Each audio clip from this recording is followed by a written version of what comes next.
Hello everyone, welcome to today's thrilling story. Let's see how Lisa turns the tables and gives the wealthy guy a swift kick. She quickly uses a chain to wrap up the wealthy guy, drags him to a chair, and gives him a makeover with some serious knots. She smashes the camera with a punch, climbing up the ladder like a pro, while her magical password attempts go up in smoke. After failing to unlock the door with various passwords, alarms go off, just in time for a thug to walk in, but Lisa's already set a trap. She grabs the gun to make her escape, but a horde of thugs rush in, forcing her to retreat, overwhelmed by the unexpected ambush. When the senior executives of the company finally rushed to the scene, Lisa had already apprehended the wealthy individual, as if she were engaged in a clandestine and thrilling game filled with secrets. "I can help you," he says, as if he's offering a complimentary service.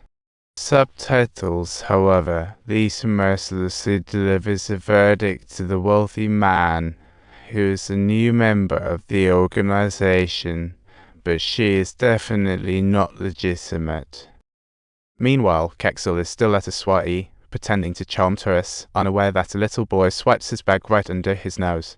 Kexel runs after the boy, only to fall into a trap. Realizing that it was all part of Lisa's master plan, she's really one step ahead.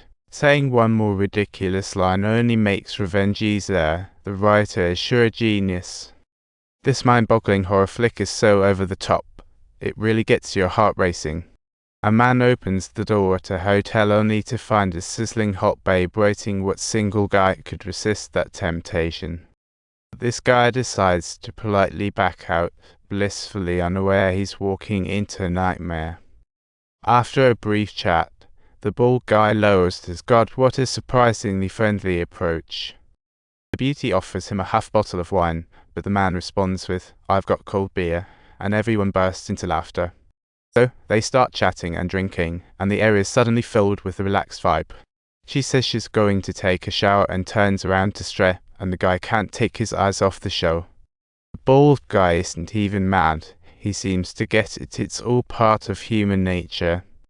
But when he turns around, he sees his girlfriend collapsed on the floor, calling his name to no avail. It's like she's received a vaccine against rescue. As the bald guy slowly collapses without a sound, the man finally remembers to call his buddies. Two burly men arrive with sacks and haul him off, while the other guy has transformed into a sharp character.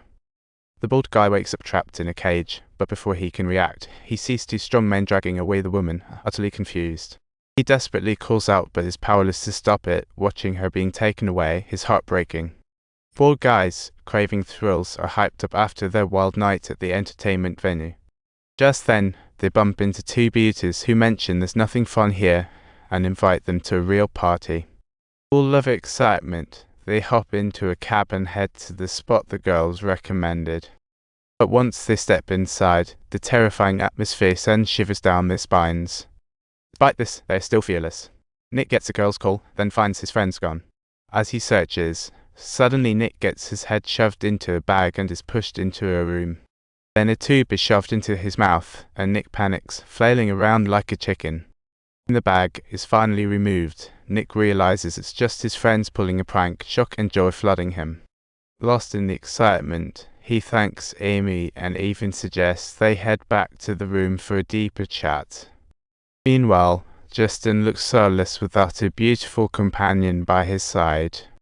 The girl approaches him, trying to flirt, but when she sees Justin has a limp, she makes an excuse and quickly escapes. Sayama comforts him, claiming that the girl lacked taste. Justin's eyes light up. Nick insists he's getting married soon and loves his fiancée, referencing his past mistakes with infidelity. Despite his friend's interruptions, he steadfastly maintains his boundaries. Justin and Sayama, however, dominate the room, diving headfirst into their own celebration mode. Nick and Amy feel defeated, and as they exit the room, fatigue suddenly washes over them. The next day, Nick starts to wake up with the driver beside him, thinking, "I can't believe him okay." However, he realizes Mike is missing. Justin and Matt think he must have gone home with the girl. Nick tries calling Mike, but the line is dead. They don't think much of it, ignorant of the deeper trouble brewing. Mike has been snatched up by a hunting club, locked away in a cage like a little rabbit. When he wakes up, he initially thinks it's merely a prank orchestrated by his friends, until two beefy men drag him through a secret room. At this point, they strap him to a chair, and he realizes things aren't looking so good. A red cloth is slowly pulled back, revealing a group of unknown wealthy patrons. The hunting game is officially on. Subtitles: The butcher enters carrying a toolkit, and the affluent guests commence placing their wagers. It seems a peculiar reception is on the verge of commencing. Mike begs for mercy, but at this critical moment, he just can't keep it together.